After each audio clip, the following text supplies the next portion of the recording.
Well, good morning, one and all. Good morning. We once again have Dr. Reverend Howard Merkin here this morning to continue his series on the background to the history of the Jewish Bible. And this is part 8, Antisemitism. So I'm sure this is going to be a bunch of stuff. So welcome again this morning, Doctor, and just have at it. Anti-Semitism has been a part of Jewish history almost since its inception. The Church Fathers, Julius Streicher, wrote in Der Stürmer in the 1930s and 1940s. He was like the big Nazi propagandist. I mean, Joseph Goebbels was sort of the minister of propaganda, but this guy came up with a lot of the philosophy behind it. Everything he wrote was from the early Church Fathers. He gleaned from early church fathers? Oh, yeah. Okay. He gleaned from the early Church Fathers. Christianity has been the biggest enemy that the Jews have ever had. And this goes back to those revered, especially by older denominations today. The older denominations look at the early Church Fathers, and it did not take them long to become extremely anti-Semitic. Islam. Were it not for Islam, the Jews in the Middle East would have been completely destroyed. Islam today has become an enemy of the Jews, especially, well, we'll look at that later, because of its latest version. But Islam often, when they take an area, when they conquer an area, they'll take Jews and Christians whom they call people of the book, make them second-class citizens, make them pay a tax. And yes, there have been a lot of Muslim massacres of Jews, but not as bad as the Christians have treated them when you look at overall history in the last 2,000 years. Two views of Jews in the Quran. One is that they're fine, another is that they're bad. The Golden Age of Sephardic Jewry is an example of when the Jews had it so good. In Spain, on the Iberian Peninsula, the Muslims conquered, and then it got really, really good for the Jews. They had that golden age. When the Christians reconquered and took it over, it went downhill really bad. Spain kicked out the Jews in 1492, the year Columbus set off for, well, he didn't discover America, he didn't discover anything. The day he set sail, they made The day he set sail. And then they were kicked in 1496, they were told you're getting out of Portugal next year, and by 1497 they had to leave. Now they could convert and stay. At that point, anti-Semitism was strictly religious, so you can always convert and get out of it. Same with the Muslims, by the way. The Edge of Chaos is an article that I have online. It is not a blog. It is an online journal called The Imaginative Conservative. I got that from The Lost World by Michael Crichton, one of those Jurassic Park books. By the way, Michael Crichton has, he wrote the Andromeda Strain, he wrote a lot. And what I mentioned in there, see, in the Edge of Chaos is a chapter from The Lost World, where it says that, now I don't believe in biological evolution, but the claim is that evolution takes place at the edge of chaos. In other words, where things are butting heads with each other, whatever it is, that's where evolution takes place. Now, I don't believe in biological evolution. However, what I'm saying is that we can look at Christianity, we can look at Judaism, we can look at Islam separately, but we have to see their interface. How have the Christians treated the Jews? How have the Jews treated the Muslims? How has every party treated every other party? That's where there's an awful lot of learning. The Christians did not treat the Jews the same as the Muslims treated the Jews. And you have to look at the interfaces, at how one group has treated another to really understand history instead of just looking in isolation. One man wrote that Christians should set fire to their synagogues or schools and to burn and cover their dirt, whatever will not burn. Pretty nasty, huh? Their houses also be razed and destroyed. All their prayer books and the Talmudic writings in which such idolatry, lies, cursing, and blasphemy are taught be taken from them. Rabbis be forbidden to teach henceforth on pain of loss of life and limb. Safe conduct on the highways be abolished completely for the Jews. Usury, remember this is at a time when Christians, because of the anti-usury laws in the Bible, would not lend money to each other. At least as, for institutions and stuff. So Christians would go to the Jews, hey, their souls are gone anyway. And Jews could get very rich lending money to Christians. Usury should be prohibited to them, and that all cash and treasure of silver and gold be taken from them and put aside for safekeeping. Sounds like Hitler, huh? Putting a flail, an axe, a hoe, a spade, a distaff, or a spindle into the hands, letting them earn their bread in the sweat of their brow. This guy's pretty nasty, huh? If we wish to wash our hands of the Jews' blasphemy and not share in their guilt, we have to part company with them. Remember, there have been a lot of Jewish interactions with other groups. They must be driven from our country like mad dogs. The same man wrote that here I felt that I was altogether born again and had entered paradise itself through open gates. There a totally other face of the entire scripture showed itself to me. That's what he wrote. Okay, now. Can I guess who the man is? Don't. This man must have gotten right after all that anti-Semitism, didn't he? He was anti-Semitic, and then he was born again. Guess what? I reversed the order. He was born again, and then he became a virulent anti-Semite. Who do you think it is? Martin Luther. You bet. His new birth was before his anti-Semitism. His name was Martin Luther. He wrote that right, and he died within a few days after he wrote that. He wrote, the Jews and their lies. I think he had 2 tracts out. Tracts. Islam, in general. Now, I've got a whole list of Islamic slaughters of Jews on my computer at home. In general, Islam has treated the Jews better than Christianity has, especially through the golden age of Sephardic Jewry. So that's when you let Jews just do what they want, they are successful. Today, Wahhabi Islam is more violent. That started maybe 100 years ago. It sort of resurrected itself. So when we deal with the Muslim world today, we're dealing with Saudi Arabia. We're dealing with Wahhabi Islam, which is very violent.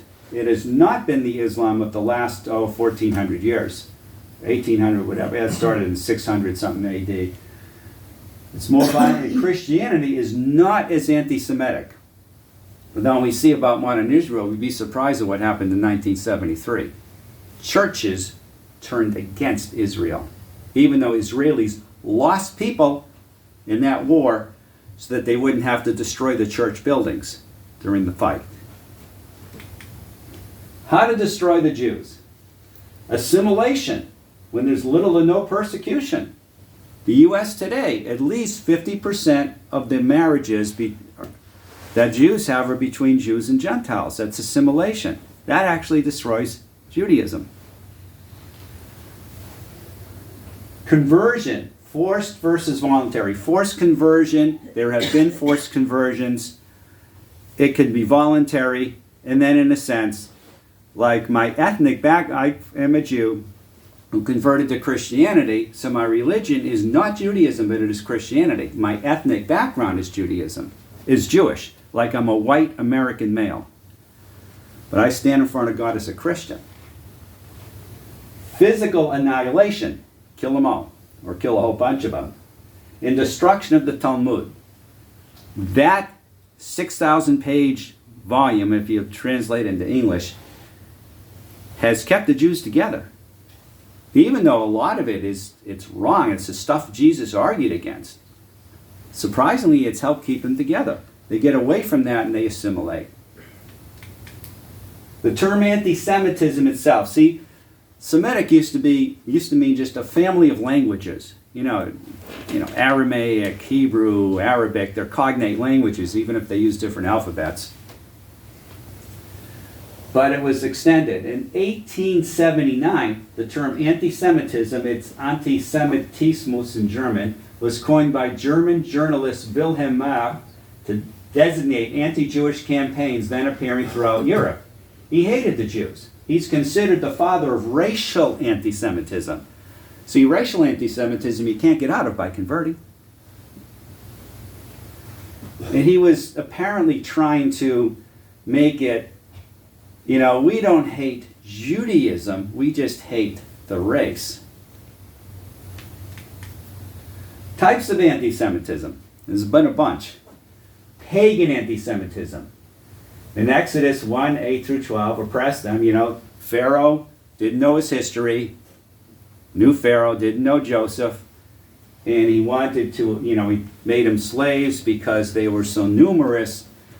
It was kind of like the days of Spartacus. The Roman Empire, you might have had places where there were more slaves than free people, and you get them armed, and you get them organized, and they're a danger. I think down the south has happened too. But, of course, there you see Pharaoh. He's saying, take the males, babies, and kill them. It was not really genocide. I've heard it called genocide. No, because he let the females live. And if you really know genetics, half comes from your mother. But in those days, the female took the religion of the male. Okay, so if I married you, you took my religion, you took my culture, you took my language. Hey, more women around for us. They didn't hate the women. They didn't want the men to rise up and revolt. And it says, in case an enemy comes or something, they get on their side. Esther 3. Haman wanted to destroy the Jews of Persia. He was not against Judaism. He was against the people. Daniel 6:7. Don't pray or you go to the lions. They were specifically after Daniel because he was doing such a good job, they couldn't find anything wrong with him. If you do a good job, even today, in a company, other branches of your company might want you shut down. I learned this working in a mattress factory. Our factory was doing so well that other franchises didn't like us, wanted us shut down. I could say more, but this is going public.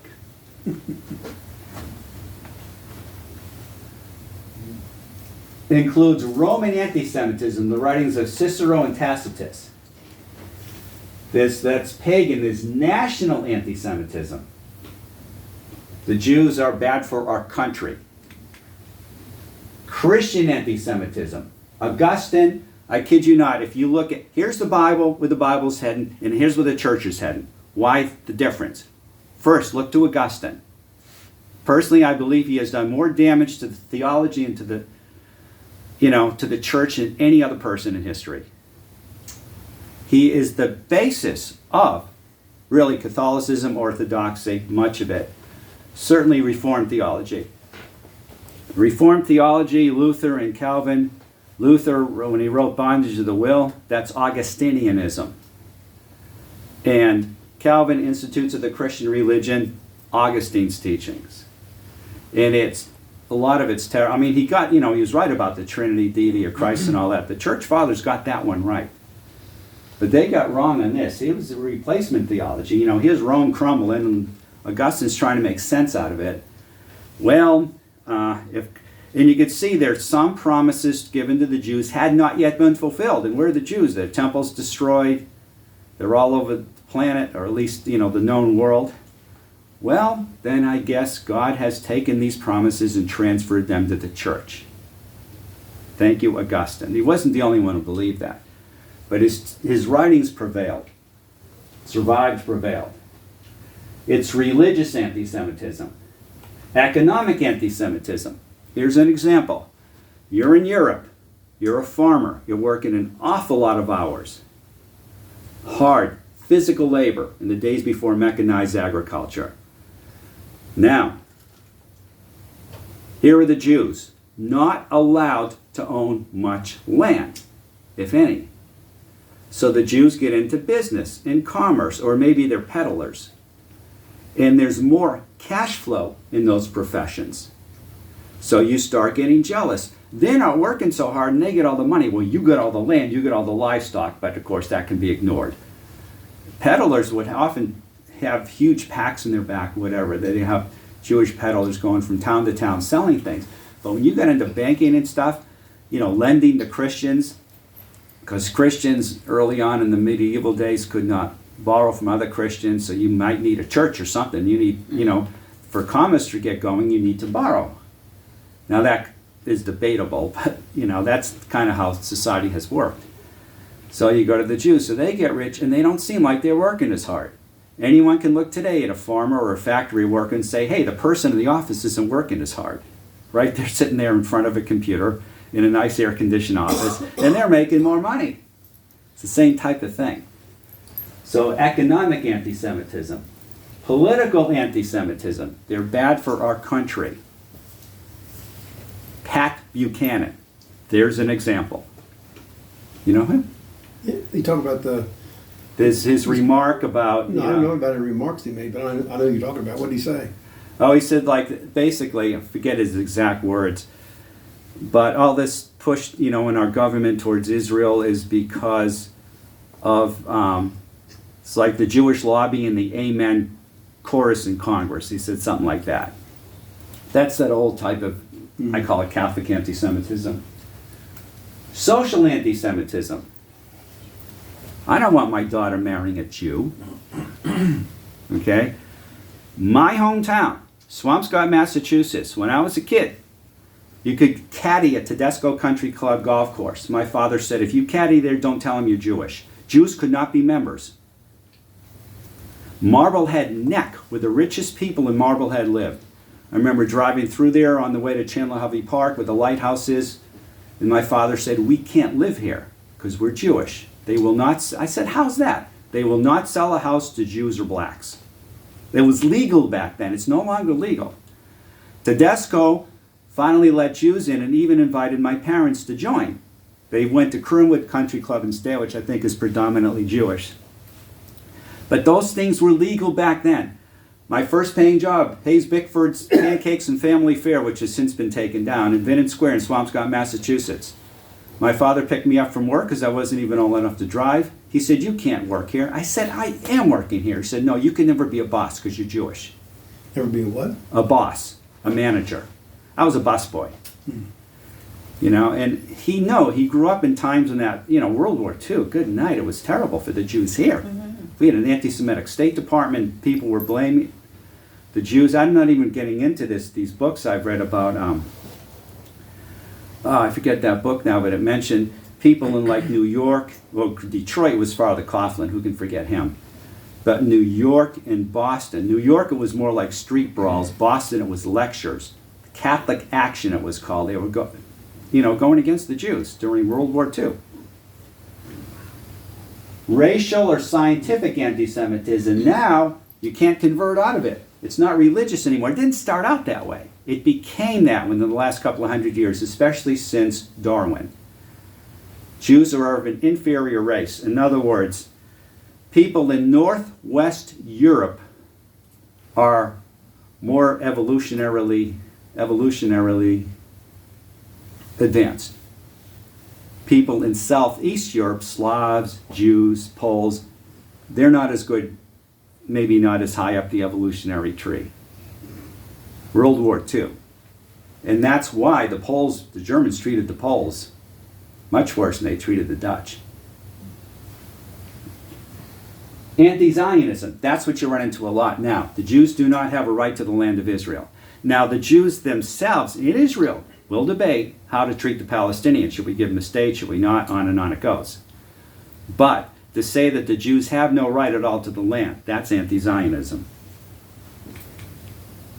1894, the Dreyfus Affair in France.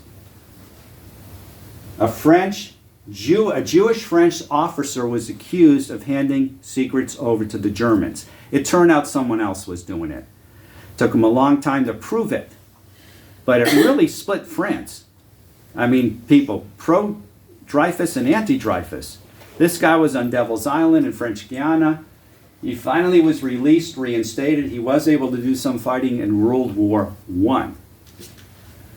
But the French reacted by passing a law of separation of church and state. Because the French, you're supposed to be equal under their, their philosophy. And there was so much anti-Semitism there. And it really exposed it. And Theodor Herzl was a journalist from Vienna who witnessed this. And he became the father of modern Zionism. But there's a long story to it. I was reading it last night on Wikipedia. It's like this. Who really did it and how they proved it, and on it went. But it really awoke the French and maybe all of Europe, perhaps the world, to just how bad it was. And ever since France, it's not supposed to be happening. Or at least they made it illegal after that. Racial anti-Semitism. It's the first time, now this is the Dreyfus affair, the first time the media was used in a political battle. The media came to his rescue to some extent. Dreyfus was tried again, eventually pardoned, because these letters, they found out it was a forgery. There were letters, and it's a big, long argument that I was reading last night. They'd supposedly written, and it was a forgery. That implicated him. But there were older prejudices in the church and in the military in France back in those days. By the way, it's getting bad for Jews in Europe now. Again. I'll give you an example. Over 30 years ago, I was on a Texas Tech, I think this was 1992, rec center trip during spring break to the Apalachicola National Forest in Northwest Florida. There was a girl from Sweden there. And I remember meeting her in a bookstore just off campus later. And she said she didn't know the English term graveyard desecration, but she was talking about in Sweden, how they're doing that. In other words, they'll desecrate Jewish graves, put paint swastikas on them, whatever. She didn't know that term, but her English was still pretty good. But it's getting really bad there if you follow the news. France, Sweden sometimes, Now, think of Germany and think of the U.S. Again, our State Department during World War II was anti-Semitic. Henry Ford.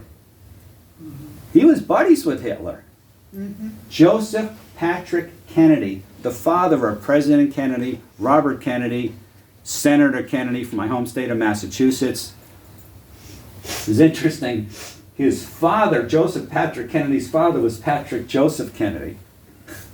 That's, almost irrelevant. But then there was Joseph Patrick Kennedy, and there's a whole, sort of a clan royal family. I'd like to use it as an example of how the Herodians did so much. Affiliated with Germany. Well, what it is he was very anti-Semitic, and he had a lot of political power. He held different posts. He held different posts, like the national government and stuff. I think he was an ambassador to the UK, stuff like that. What happened, he was so openly anti-Semitic, after the war, he couldn't run for president, because everyone knew.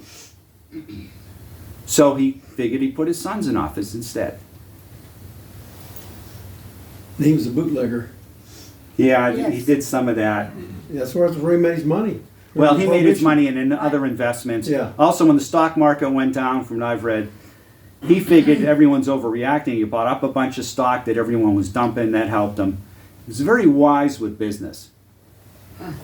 It's a Catholic family. Okay? My mother would go to shul. Now, I went to Hebrew school. Sunday for 2 hours, and then Monday afternoon after school, and Wednesday, or Tuesday and Thursday for 2 hours each. 6 hours a week. My mother, I think it was like 1 hour a day every day. You said Chile? Schule. It's a German, a Yiddish word from the German word Schul, which is school. Oh, okay. It's where, and she didn't learn Hebrew, she learned Yiddish. Now, she gave me her life story on paper because I was going to publish it. So this is not private information. I still got that at home, what it was like. But, and I've talked to her on the phone, she's still alive. Just had her 90-year-old birthday.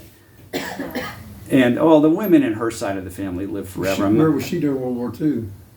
She was in Lynn, Massachusetts. Oh, so she was here, okay. Yeah, she was here. Her grandparents immigrated. Actually, her mother did too. Her parents immigrated. She is second generation American, as is my father. She's got quite a story. I videotaped it. I transcribed it. This was, well over 30 years ago. And then we tried cousin tried my other grandmother, my father's side, but she was in a nursing home. She just couldn't do it. But she's got quite a, very sharp mind. The night she died, she picked up the phone. She knew she was going to die. Called all her kids, 93 years old, sharp mind.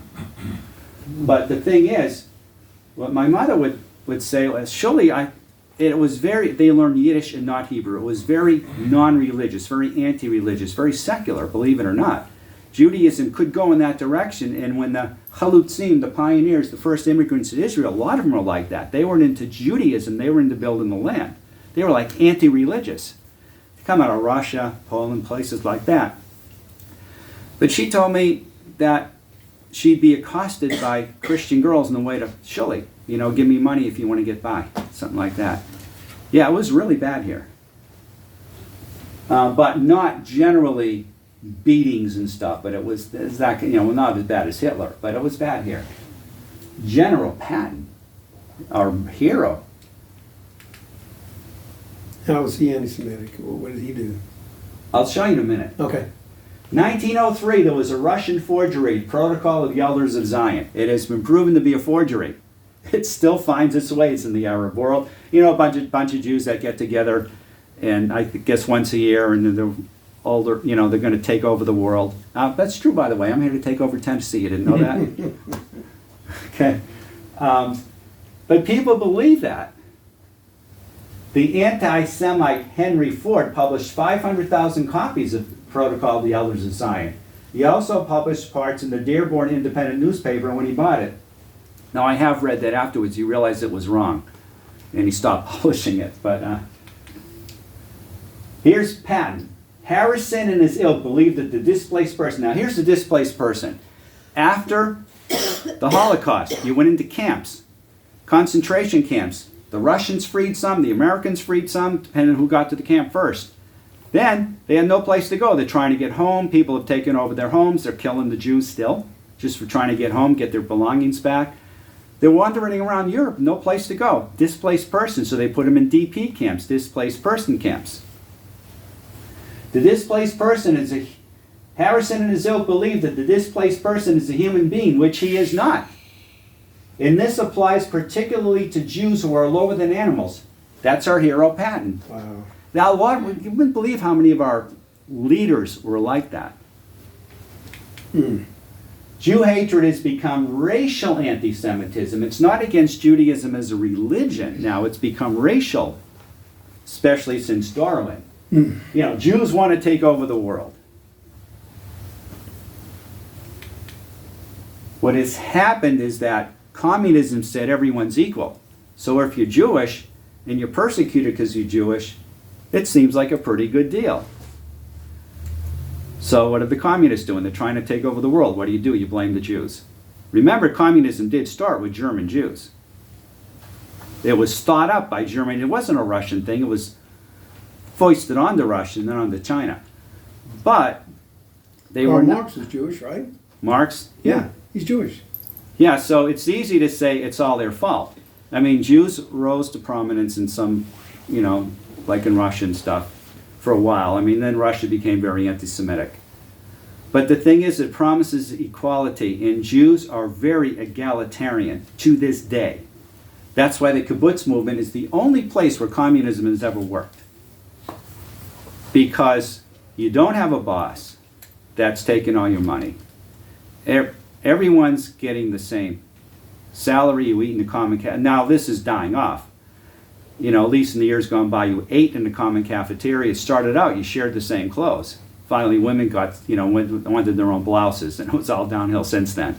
When I was on the kibbutz, you put numbers on your clothes because they all got washed together, but at least you kept your own clothing. But now, since I've been there, it's now become pretty much you've got your house. It's almost like a gated community type thing. You got your house, you get your job, you pay differently. When I was in the kibbutz in the 1970s, it wasn't like that. It was communism. And yet no one was, you could leave. No one was, it wasn't oppressive. In other words, communism usually gets foisted on the people who don't necessarily want it. May Day, 1979, Kibbutz Alanim in Israel. They're flying the red flag of Marxism and the Israeli flag. The kibbutz is a Marxist idea built on the Russian kolkhoz. They were practicing for it over in Russia before they ever made it to Israel. But the thing is, it wasn't a bad type of communism. It was, in a sense, it worked for a while. It was true egalitarianism. You did not have someone stepping on you from the top like they do now. In fact, there's the book, Why America Doesn't Work, by Jack Eckert, as in Eckert Drugstores, and Chuck Colson, as in Watergate, burglary, and Colson Prison Ministries. They wrote, one of them was in Russia and explains, you know, you get this party up here and they're getting cheap prices and everything and all the food you want, and everyone else is down here.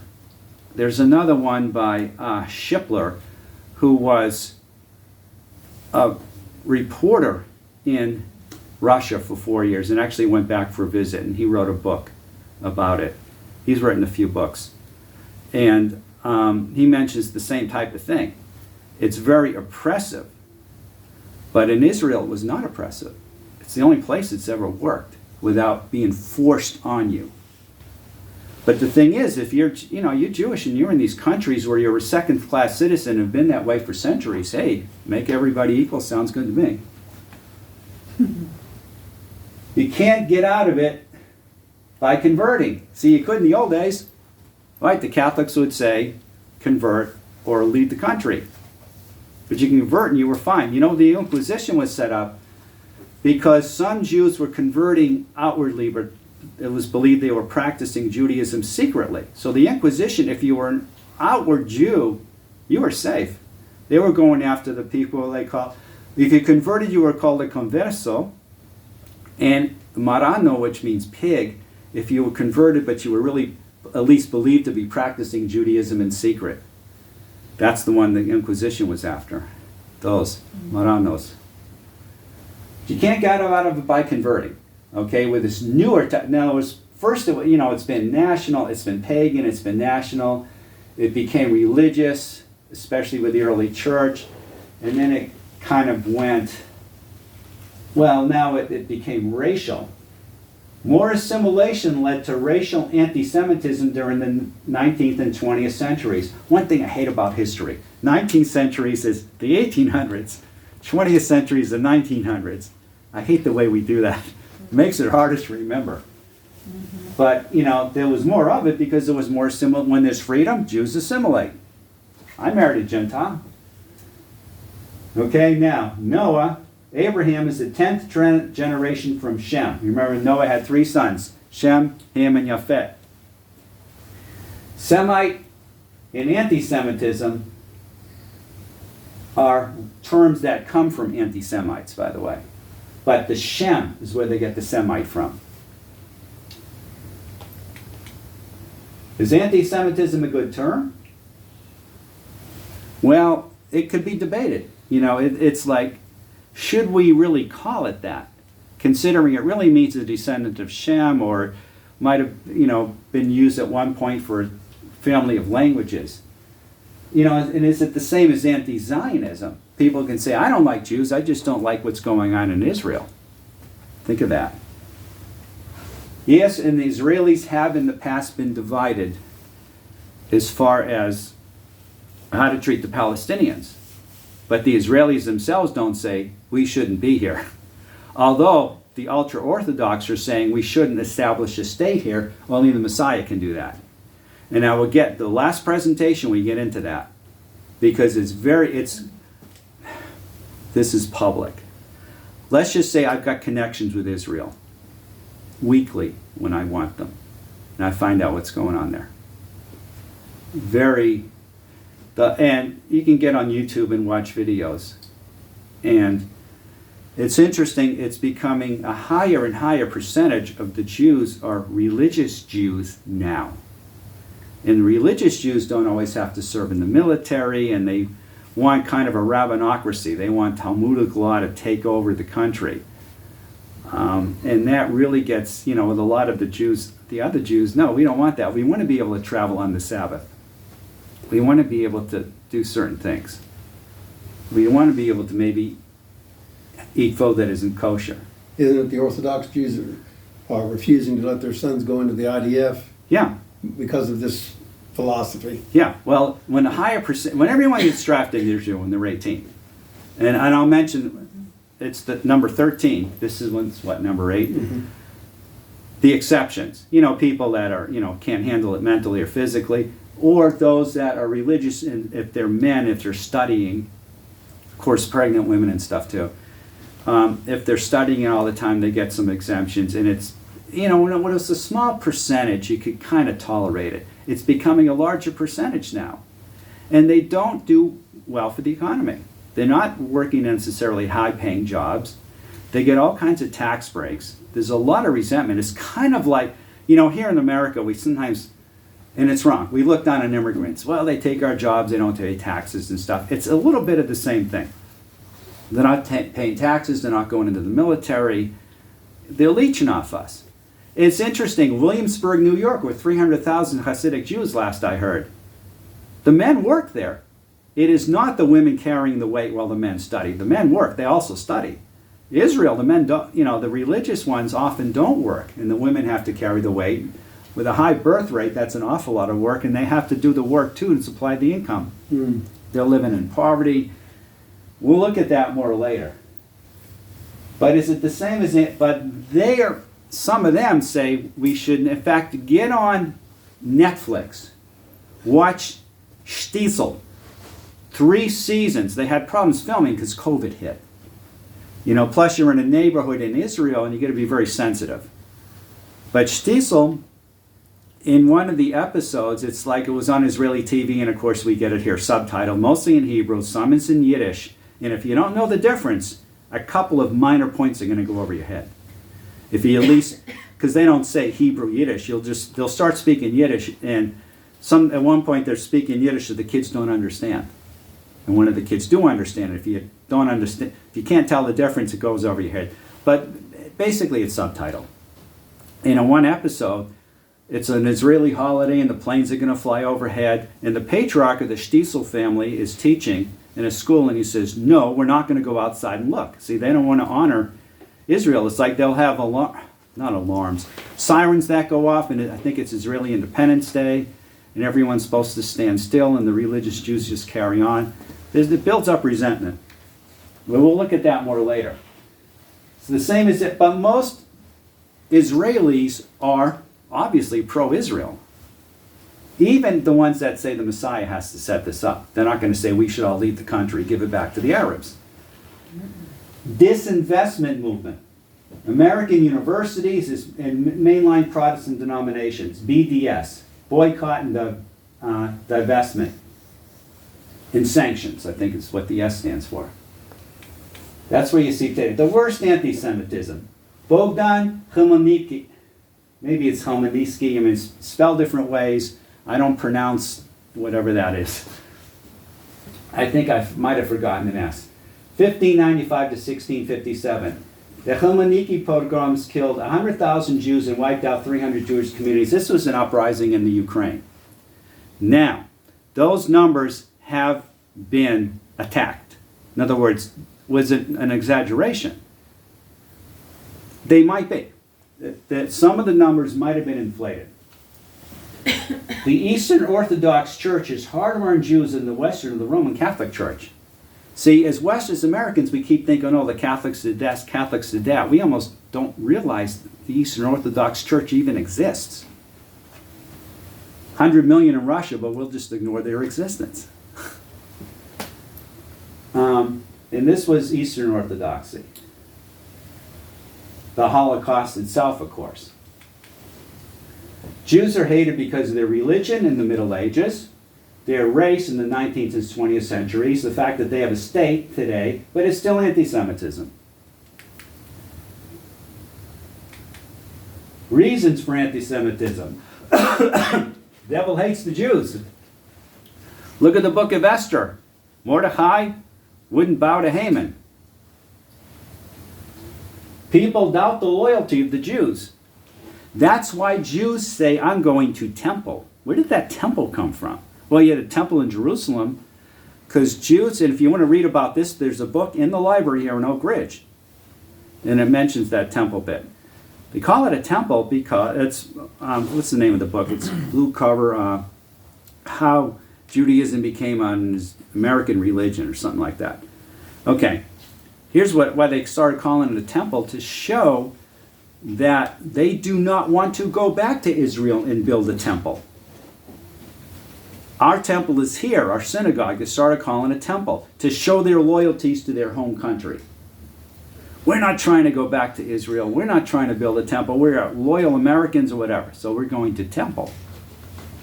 I was bar mitzvahed in Temple Emmanuel. Jews do really well when given the chance. Look at the USA today, or even Germany in the first part of the 20th century. Before Hitler's rise to power, the Jews were doing extremely well. Jews today, look, like 2.5% of our population, something like that. 25% of the Nobel Prizes in medicine and economics.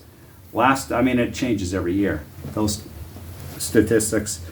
But they do quite well. By the way, the Nobel Peace Prize is a joke. I'm not talking about the Nobel Peace Prize. That is a political favor. But the ones where you really have to use your brains, medicine, economics. They do quite well, given the chance. Paganism versus Judaism. The Greeks and the Romans with their Hellenization. Remember, Alexander the Great moved very quickly. In fact, in Daniel, the four beasts, which one symbolized Greece?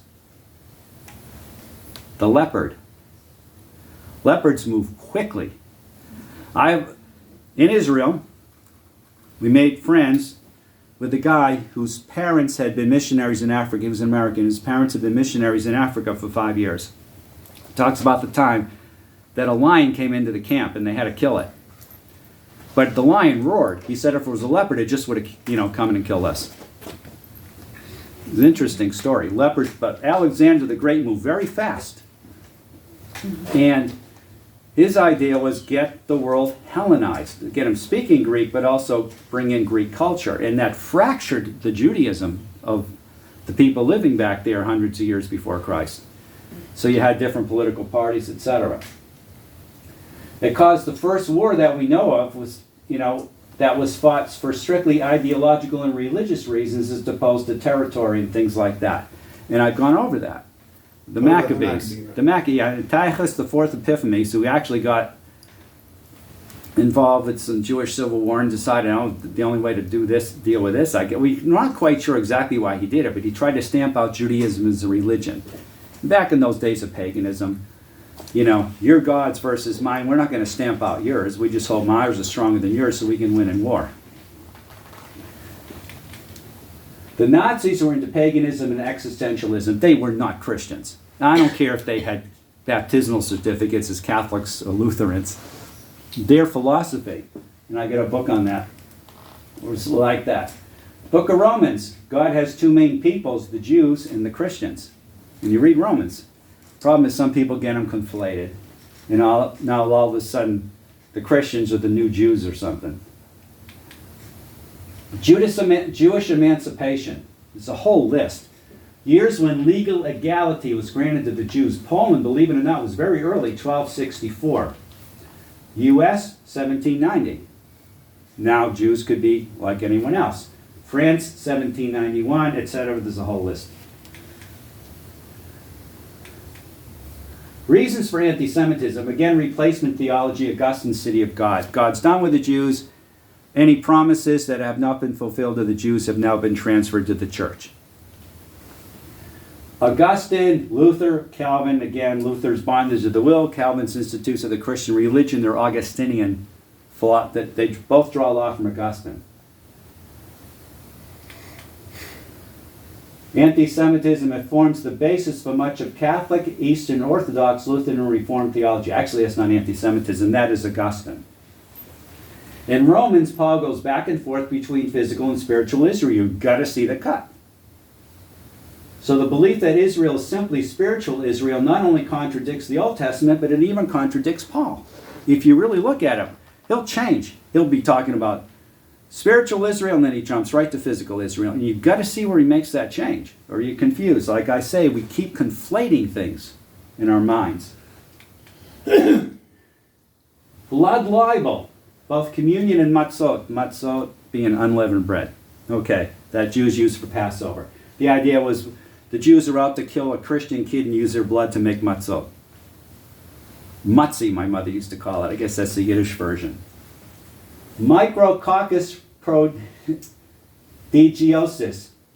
It's blood red, sometimes pink, sometimes brownish. It's a mold.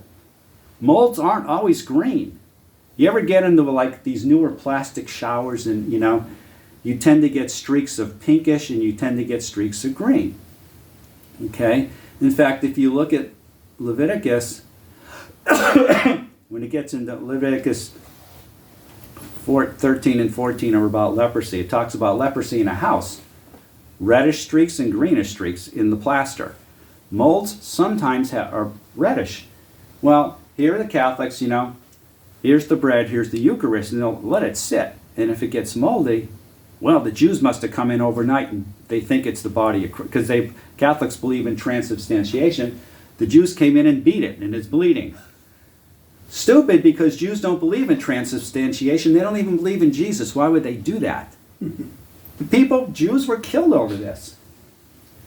Again, protocol of the elders of Zion, deicide or deicide. The Jews killed Christ. Don't, the Jews killed God. Remember, Christ is God. The Jews killed God. Byzantine or Eastern Orthodox Christians wiped out Jews in much of the Middle East. Probably would have been the entire Middle East if it weren't for the Muslims who took over and actually made it easier on the Jews, and the Christians made it on the Jews. Who killed Christ? Well, the Jews in 1 Thessalonians 2:15, the Romans in Matthew 27:35, the Father in John 3:16, and he gave his life in Galatians 1:4. So it's a very, there's all kinds of reasons. Interestingly, I try to find a verse that says we killed Christ, and it's not there. Correct me if I'm wrong. Tell me the verse. The Bible does not say we killed Christ. He died for us, but it does not say we killed Christ. I'm not talking about you. I'm talking about as a Christian. I was looking for it. Certainly the Bible somewhere says we killed Christ. No. Maybe I missed it. It wasn't a person. It was a group. Yeah, well, it just depends, He came for us, but it does mention the Jews killed Christ, but of course there was the Jewish religious leaders that wanted him killed. It wasn't Jews in general, and the Romans, but there were only specific ones, only a few of them really. The Father, and he gave his life. Attempted annihilations, again, Esther, Nechemolnitsky massacres in Europe. Nazi destruction of the Jews in Europe, 1939 to 1945, and various attempts to eradicate the Jews in Israel in modern times. That used to be Muslim land. Muslims have got to get it back according to their own theology, whatever. They have to. Once it's Muslim, it always has to be Muslim. Anti-Semitic writings. Schoker's Prioris's Tale and the Canterbury Tales. Shakespeare's The Merchant of Venice. Poland in 1968. 20,000 Jews out of 3 million Poles and less than 1/15% of the population. Okay? There was a guy who lived next to us in Texas when we were first married. He was Israeli. And he'd gone to Poland, maybe he was of Polish descent. And he says he's walking down the street and someone's just cussing out the Jews. Oh, the Jews this, the Jews that. And I think he said I don't know if he said he ever met a Jew or something like that. But it says the anti-Semitism in Poland is terrible. There are so few Jews in Poland. What happened in 1968? That's just a particular detail, okay? In other words, it's after World War II, most of the Jews in Poland have been destroyed. Used to make up a great part of the Polish community, but there's only 20,000 there in 1968. That was the statistic. Yeah. But, the Poles can blame the Jews. Interesting, a lot of Poles were saving Jews during the Holocaust at great danger to their own life. Because the Germans would say, if you were caught hiding Jews, the Germans would kill your family in front of you and then kill you, if you were Polish. Now the Dutch, you might go to a concentration camp. So Anne Frank, people hiding her. But there's reasons for that. It was racism. Germans looked down on the Poles. They didn't look down on the Dutch. What's the difference between the German and the Dutch? The languages are very similar. I used to be able to speak either one to some small degree. Very similar peoples. There's religious anti-Semitism. Usually Christians stop hating the Jews and the Jews convert. That's the older type. Same with the Muslims. The Muslims might hate the Jews, but if the Jews convert to Islam, fine, problem's over, because it's not racial. Then it became scientific, especially with the Nazis, economic anti-Semitism based on jealousy. Today you find Holocaust denial. That's a big thing. The Holocaust didn't happen.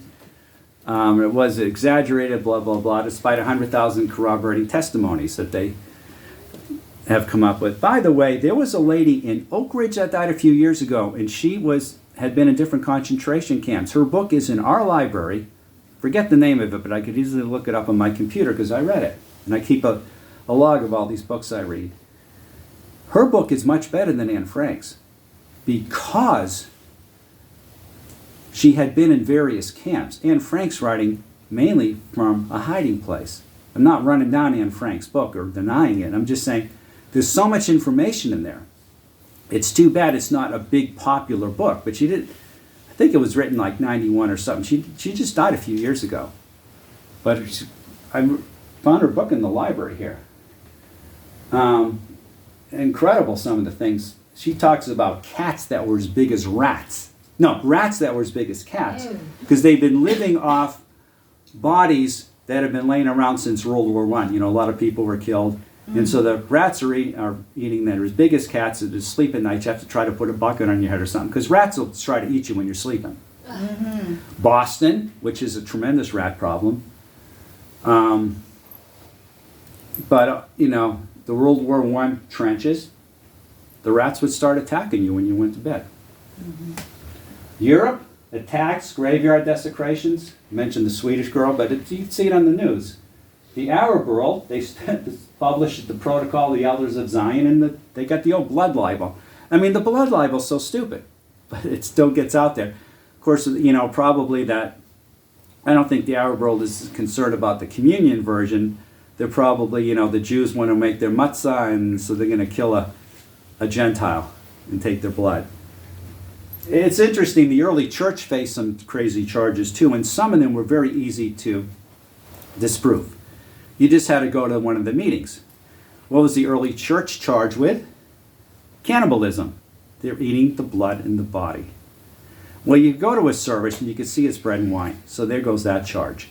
Or incest, because they're calling each other brother and sister. Okay? You could go to a meeting and see that. Wasn't true. So the early church, interestingly, some of the things were like what Jews face. Why are the Jews successful? What are the most successful ethnic groups in the U.S. today? Anyone know? Chinese and Jews. Exactly. I read a book by, it was, I guess, a Jewish guy married to a Chinese woman. They were both Yale law professors. And he says in the first generation or so, when you come to this country, you got something to prove. You know, you feel inferior and you want to show that you're superior, and they do really well. And that's what's going on with the Jews and the Chinese right now as you come first generation. By the way, when I was a grad student at Texas Tech University, in chemistry, many of the students were Chinese. It's not like the old days, you go to California to work the gold mines or maybe the railroads or something. They come over educated. And let me tell you something about these grad students and these postdoctoral fellows. They never go back to their country to live, only for a visit. They always stay. This is an observation, and it's not against immigration. I know two exceptions, 4 people, 2 married couples. When I was doing my postdoc, there was a German married couple that came. They went back. Also in my postdoc, there was an Israeli grandmother working in my lab. Her husband was a professor in Israel, and he'd worked 14 years without a sabbatical, so they gave him 2 years sabbatical. So he was 1 year in the United States, and then she left because he was doing 1 year in Switzerland. Yeah, Switzerland, I think it was. So, but basically, when they come, they stay. No matter how much, we're going to learn here and go back to our native countries. No, they don't. Not by my observation. And so, But when you're new, you've got something to prove. And of course, the Chinese come educated. It's, again, not like the old days when all they can do is open a restaurant or work gold mines or railroads. But part of the reason, of course, their work, the Asian academic, their principles are incredible. I was reading that you go to a library and you go inside, in a standing room only, Korean students at their desk with their mother there. Now, when I was teaching in Ohio, my principal said, in Korea, you have to compete just to get into school. Now, I think what he meant was maybe one of the better schools. But I know in Korea, I've heard in the news, so of course their academic ethic is tremendous. Heard in the news that when you take your college boards in Korea, you're met with cheerleaders. And if you're late, you call the police and they'll drive you. Very strong academic ethic. And I think it extends to the Chinese. I've read elsewhere too. It's just you learn these things growing up. I mean, people can say, you're racist. Oh, baloney, you know. My own story, growing up Jewish and then ended up in a Bible group that didn't really stress education outside of their own Bible school. It couldn't last, you know. So I went back and got 3 degrees in chemistry. But anyway, my time at CASA, Christian Academy of San Antonio. I taught Christian school for 10.5 years. It is often a nightmare. They do not believe, because everything has to do with pleasing the parents, keeping the tuition dollars flowing, even if that's not why you first set up a Christian school. And parenting is becoming a lost skill. I had a whole speech or lecture on this. Christian Academy at San Antonio was not tuition driven. A billionaire bought some area, you know, built 2 other buildings, built the school, and out of an operating budget of $3.5 million a year, he gave us $3 million. It wasn't tuition driven. They could get rid of students 3 at a time. I remember that happening twice. 3 expelled, another time it was a little more complicated. Tuition didn't drive them. In fact, when he pulled out, the school closed. I shouldn't laugh, it was a great school. I was given the opportunity, and I was probably the most popular teacher. I heard for 3 years, you're our favorite teacher. I taught the hard stuff, math and science. But I had a connection with those kids that was incredible, because I was allowed to succeed. Now, this really isn't Judaism. This is the Christian school system, which is in terrible shape in some ways. I could go on and on about that. But anyway, when you're allowed to succeed, you can really succeed. And when the Jews are allowed to succeed, they succeed.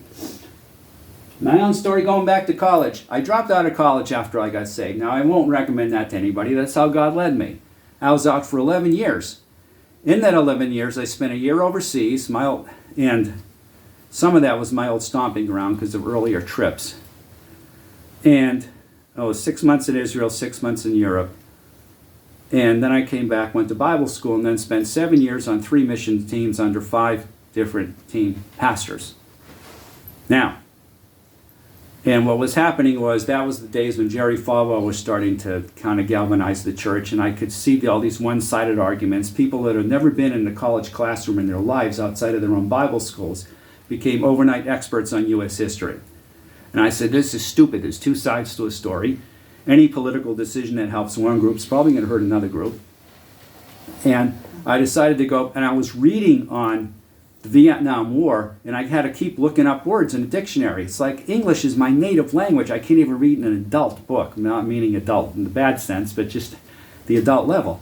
So I decided to go back to college.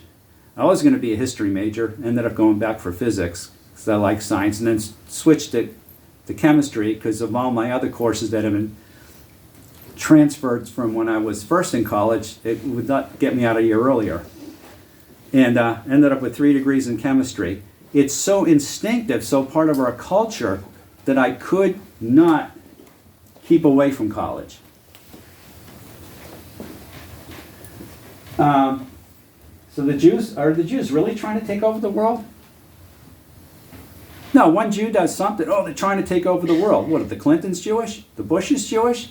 I'm not saying they're trying to take over the world. I'm saying you look at most leaders, they're not Jewish. I like Netanyahu, by the way, because he goes into the UN in typical Jewish fashion and cuts them down. He says, he goes to the UN in his introduction, you can't make this up. He mentions who's holding certain, what countries are holding certain offices. You can't make this up. He addresses down the entire planet, and then he starts to talk. I think he did it well. Greta Thunberg did not do it so well. I've actually got a sermon where I mention what she said. It's ridiculous. Nominated at least twice for the Nobel Peace Prize. But the thing is, are they really trying to take over the world? No. At least not as much more than any other people. Some people are high in politics and they like power, and yes, some Jews get that way too. In fact, DC gets to be an embarrassment to me, because Jews are the most left-leaning group in the country, so when they get in Congress, it becomes embarrassing. Mm-hmm. Jews did well in post-World War I Germany also. Responses to anti-Semitism. The Dutch response to the Nazi invasion was to, some hid Jews, they had the highest rate of turning Jews in. In other words, my neighbor's hiding Jews. Okay? Why is that? Probably because, Dutch Reformed, which is Calvinistic. God's done with the Jews, and a lot of them are Catholics also. When I lived in Holland in second grade, I lived there for a few months, I had to go to a neutral school. There were schools for Catholics, schools for Protestants. I had to go to a neutral school because I was Jewish. And my mother said she thought it was the best school in town. Polish response, they hid Jews too when they were under much more danger. Because again, the Nazis would shoot you and would shoot your family in front of you and then shoot you for hiding Jews. They weren't doing that in Holland. It was more like, a concentration camp for you or something like that, or prison camp. But in both cases, there was anti-Semitism and there was hiding Jews. It's like you get in front of 1,000 people. Who's Democratic? Who's Republican? Who's Libertarian? You're going to get different views. So the Poles weren't all anti-Semitic, but some were. And when the Polish underground, when they were Jews, sometimes they were kind of picked on, sometimes they weren't. My father worked with a guy who escaped the Nazi concentration camp in Poland and joined the Polish underground. My father and a secretary wrote an article about him. One of his sons was one of my classmates, making that classmate a second generation American. But anyway, when you look at these documentaries, sometimes the Jews are kind of low in the totem pole, even in the Polish underground. But still, you got to realize that Pope Pius the 12th, Hitler's Pope, that came out of an attack on him. He was actually telling monasteries, hide the Jews. He was being good to the Jews, but he didn't want the German tanks come crashing into the Vatican either, so he had to be careful. Supposedly, he's the one who shut up Father Coughlin. He made a visit here, and then Coughlin went off the airwaves about that time. He did a lot of good for the Jews, but he had to do it in a way that didn't alert the Germans. Nazis, okay. Vatican II absolved the Jews of deicide. In other words, it used to be the Jews killed Christ. Vatican II in the 60s said no. After Vatican II, the Catholic Church became less on dogma and more on just whatever's going on out there will conform to. But anyway, that's something good that came out of it. By the way, the Vatican II is not a papal degree. Remember, Catholics only have to believe what the Pope says ex cathedra. Last time was 1950. When he said that the ever-Virgin Mary was assumed to heaven, body and soul. In other words, she was always a virgin, and that she just never died. Now, I don't believe that, but the thing is, that's the last time that the Catholic Church has spoken ex cathedra. That's all Catholics have to believe. Anything a Pope has... Huh? They said that Mary stayed a virgin. Stayed a virgin. How'd she have those other children that followed her around when they were chasing Jesus?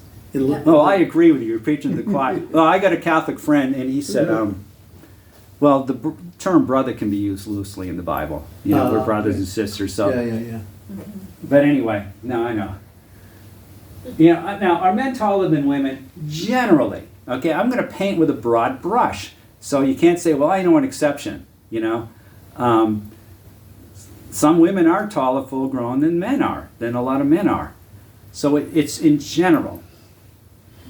The more Christians read their Bibles, the more evangelical and contemporary they are, the more they support Israel and the less anti-Semitic they are. In general, not in every case. Just like men are taller than women, men are stronger than women, there's some women I would not want to get in a fist fight with. By the way, I work with women in a prison and they can handle themselves. Yeah. They have to. But anyway, liberal churches tend to be more anti-Zionist though.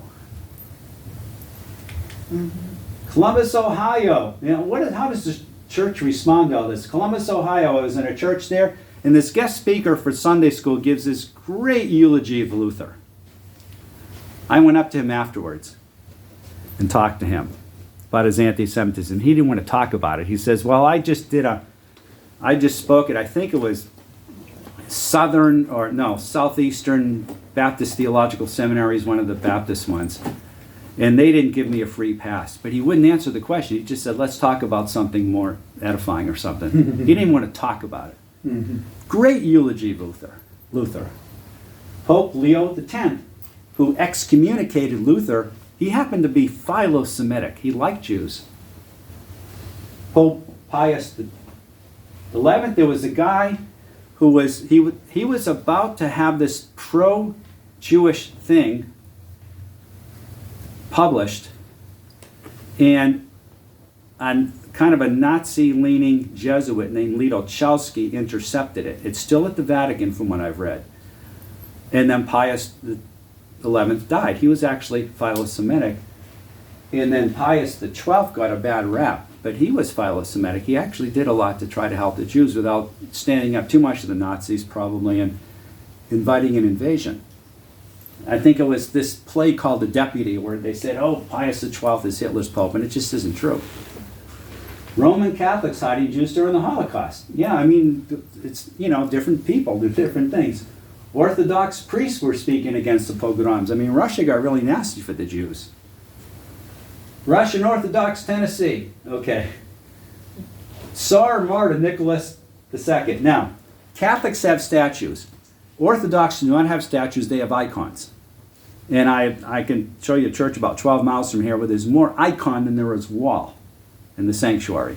They're great teaching aids. They do venerate them. They'll go out and kiss them and everything. But I noticed in where we were eating during catechism, you know, here's Nicholas II. It's like, he's a saint? Well, anyway, the priest, I'm trying to remember the priest's response to that. I might not have asked him about that. That's when I asked about Khmelnytsky. And he said it might have been an exaggeration. In other words, remember that there was, I think it was Desert Storm, there was a girl that testified in front of Congress how they were throwing not bassinets, what do they call those things? Incubators out on the street, okay? She was the daughter, I think, of some Arab diplomat. She wasn't even there. How could she have known? She was in the United States. It was a bunch of baloney. And it was used to help us go to war. And he pointed that out. In other words, it's exaggeration. Well, although they can't confirm all the numbers as much as they could later, like during the Holocaust and stuff. No, he just said man's inhumanity to man, which is true. But see, no one owns up to the fact that their denominational fathers or heroes could be virulent, at times almost murderous anti-Semites. That's the point I'm trying to make. How do we face up to it? My mother's cousin lost a job as a campus rabbi for sticking up for blacks. I think he actually marched with them. So, you know, you stick up for a group, you might get in trouble. Two extremes. You could ignore it, downplay it, deflect the question. I've run into that. Reparations. German reparations to Israel after World War II. Germany did pay some reparations. Menachem Begin was against it. But anyway, solution, so, you know, one is to just ignore it and the other is to give all kinds of money to Israel. The solution, admit it, teach it, and learn from it. It's like slavery or anything else. Just, here's history. Here's what happened. Doesn't mean you're going to go through the same thing. One thing, there's a 1986 Journal of the American Medical Association published that thing on the crucifixion, and I've read Jewish responses, oh, it's going to make people not like us. No, it's a medical article. This is what crucifixion is like. Get over it. Sometimes, I mean, we can play the victim. And the Bible says, I will bless them that bless thee, and curse him that curseth thee. And in thee shall all families of the earth be blessed, in Genesis 12:3. Are there any questions?